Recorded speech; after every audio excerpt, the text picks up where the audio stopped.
దేవుడి నామానికి స్తోత్రములు. ఈ ఉదయకాల సమయంలో మీ అందరికీ కూడా నా హృదయపూర్వకమైనటువంటి వందనాలు తెలియజేస్తున్నానండి.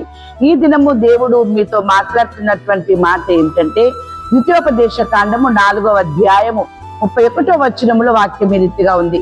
నీ దేవుడైన యెహోవా కనికరము గల దేవుడు గనుక నిన్ను చెయ్యి విడువడు, నిన్ను నాశనము చేయడు. తాను నీ పితరులతో ప్రమాణము చేసిన నిబంధనను మరచిపోడు. ఎంత అద్భుతమైనటువంటి మాట అండి. నీ దేవుడు కనికరము కలిగిన దేవుడు. నీ చెయ్యి అస్సలే విడువడాయన. నిన్ను ఏ మాత్రము నాశనము చేయడు. గాయము చేయవాడును నేనే, గాయమును కట్టువాడును నేనే అన్న నీ దేవుడు నిన్ను నాశనము చేయడు. దేవుని బిడ్డలారా, అందుకనే వాక్యం సెలవిస్తా ఉంది కదా ఇక్కడ. దేవుని బిడ్డలారా, 86వ కీర్తన 17వ వచనములో, యెహోవా నీవు నాకు సహాయుడవై నన్ను ఆదరించుచున్నావు. నా పగవారు చూచి సిగ్గుపడినట్లు శుభకరమైన ఆనవాలు నాకు కనపరచుము. అవును దేవుని బిడ్డలారా, నీ దేవుడు ఏ దేవుడై ఉన్నాడు? కనికరము కలిగిన దేవుడుగా ఉంటూ ఉన్నాడు. కాబట్టి భక్తుడు ఈ విధంగా ప్రార్థన చేస్తూ ఉన్నాడు, నీవు నాకు సహాయుడవై. ఎంత అద్భుతమైనటువంటి సహాయము దేవుని వలన కలుగుతుంది. అందుకే కదా ఆయన కనికరము కలిగినటువంటి దేవుడుగా ఉంటూ ఉన్నాడు.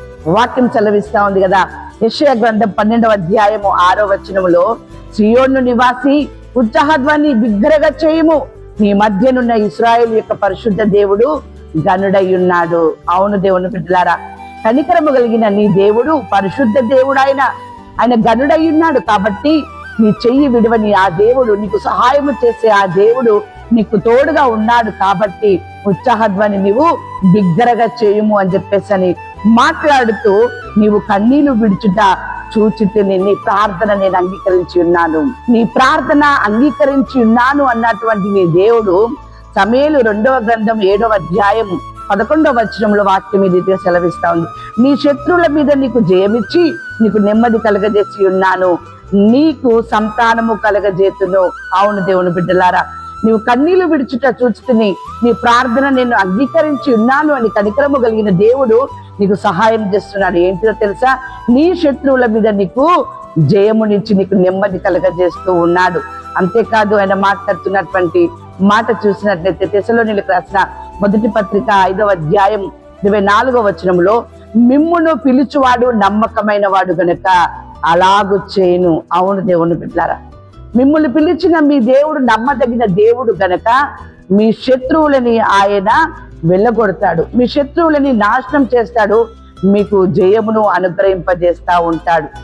ఎంత అద్భుతమైనటువంటి మాట. అంతేకాదు, నా ఆత్మ నా రక్షకుడైన దేవుని యందు ఆనందించెను అని చెప్పి భక్తుడు అంటున్నాడు. అవును కదా దేవుని బిడ్డలారా, నీ దేవుడు కనికరము గల దేవుడు, నిన్ను చెయ్యి విడవడు, నిన్ను నాశనము చేయడు కదా.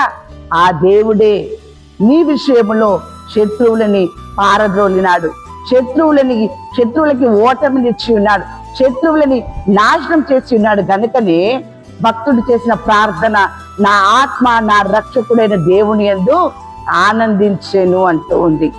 ఈ ఉదయకాల సమయంలో దేవుడు మీతో మాట్లాడుతున్నటువంటి మాట యోహాను సువార్త 15వ అధ్యాయము 7వ వచనంలో వాక్యం ఈ రీతిగా ఉంది, మీకేది ఇష్టమో అడుగుడి, అది మీకు అనుగ్రహింపబడును.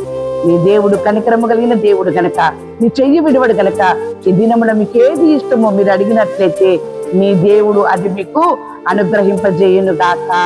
ఆమేన్.